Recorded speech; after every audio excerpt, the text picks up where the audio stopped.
ముత్తుస్వామి దీక్షితారు వారని మహానుభావుడు ఆ శ్రీచక్ర ఆరాధన మీద ఏకంగా కీర్తనలే చేశారు. నవావరణార్చన కీర్తనలు అని అమ్మవారి యొక్క అనుగ్రహం విషయంలో ఆయన అంత గొప్ప సాధన చేసిన మహానుభావుడు. చిట్ట చివర ఆయన శరీరం వదిలిపెట్టేయాలి అని నిర్ణయం తీసుకొని ముదందేహి మీనాక్షి అని కీర్తన చేస్తుంటే ఆయనలోంచి జ్యోతి లేచి పూజామందిరంలో ఉన్న కామాక్షిలో కలిసిపోయింది.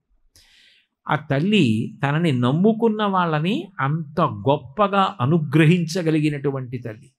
కాబట్టి మృదుగుణమణిపేటి ముఖ్య కాదంబవాటి, ఆవిడ కదంబవనంలో తిరుగుతూ ఉంటుంది. కదంబవనంలో తిరగడం ఎందుకు? మారేడు చెట్టు లేదా, ఉసిరి చెట్టు లేదా, వావిలి చెట్టు లేదా, నిమ్మ చెట్టు లేదా, రావి చెట్టు లేదా, మర్రి చెట్టు లేదా, ఇవన్నీ చాలా గొప్ప గొప్ప చెట్లు. వేప చెట్టు ఎంతో గొప్ప చెట్టు, అమ్మవారి విషయంలో వేప చెట్టు ఎక్కువ చెప్తారు కదా. ఇవన్నీ కాదని మామిడి చెట్టు ఎంతో గొప్ప చెట్టు, దాని పేరే అసలు రసోవై సహా, భగవంతుడికి రస అని పేరు, మామిడి చెట్టుకి అదే పేరు.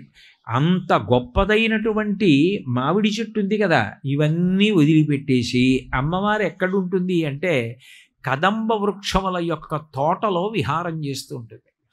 ఎందుకు ఆవిడికి ఆ కదంబ వృక్షాలంటే అంత ఇష్టం అంటే, ఈ లోకం నిలబడాలి అంటే నీళ్లు ఉండాలి. నీళ్లు లేవనుకోండి ఈ లోకం నిలబడదు. వర్షం పడాలి, వర్షం పడితే ఆ వర్షం వలన అప్పటి వరకు ఉన్నటువంటి గింజలన్నీ కూడా అకస్మాత్తుగా మొక్కలై చెట్లై పైకొచ్చి ఆహారం పడుతుంది. అన్నాద్భవంతి భూతాని పర్జన్యాత్ అన్నసంభవ యజ్ఞాద్భవతి పర్జన్యో యజ్ఞ కర్మసముద్భవం ఏవం ప్రవర్తితం చక్రం నానువర్తయతీహయ అఘాయురింద్రియారామో మోహం పార్థ సజీవతి అంటాడు గీతాచార్యుడు. వర్షం పడితే పంట పండుతుంది, పంట పడితే అన్నం వస్తుంది, అన్నం తింటే శక్తి వస్తుంది, మళ్ళీ ప్రాణులు పుడతాయి. అంటే అన్నం కావాలి అంటే నీటి మీద ఆధారపడి ఉంటుంది. ఆ నీరు లేకపోతే ధర్మము లేదు, ప్రాణములు నిలబడవు. అమృతం వా ఆపహ అంటారు. ఎవరైనా స్పృహ తప్పి పడిపోతే మళ్ళీ ప్రాణములు రావాలి అంటే ఆయన మీద అన్నం మెతుకులు చిలకరించండి, పండు ముక్కలేయండి అనరు, నీళ్లు చల్లుతారు. నీళ్లు అమృతం.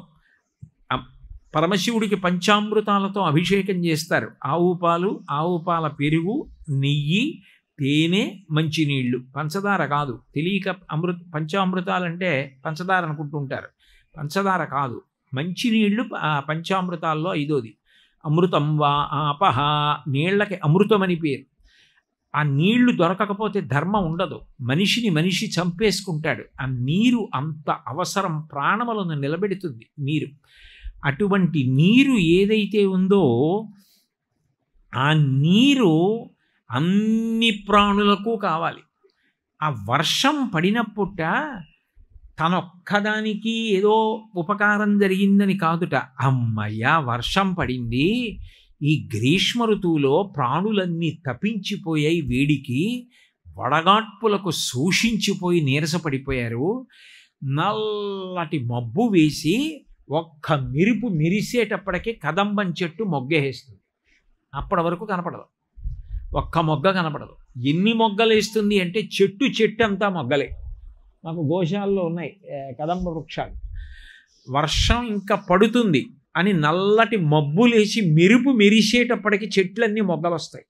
వర్షం పడేటప్పటికి గుండ్రగా ఇంతంత పువ్వులు పూసేస్తాయి.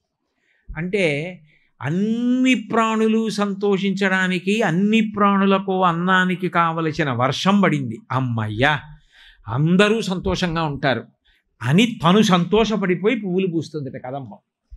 10 మంది సంతోషాన్ని చూసి సంతోషించేవాడెవరో వాడంటే అమ్మవారికి ఇష్టం.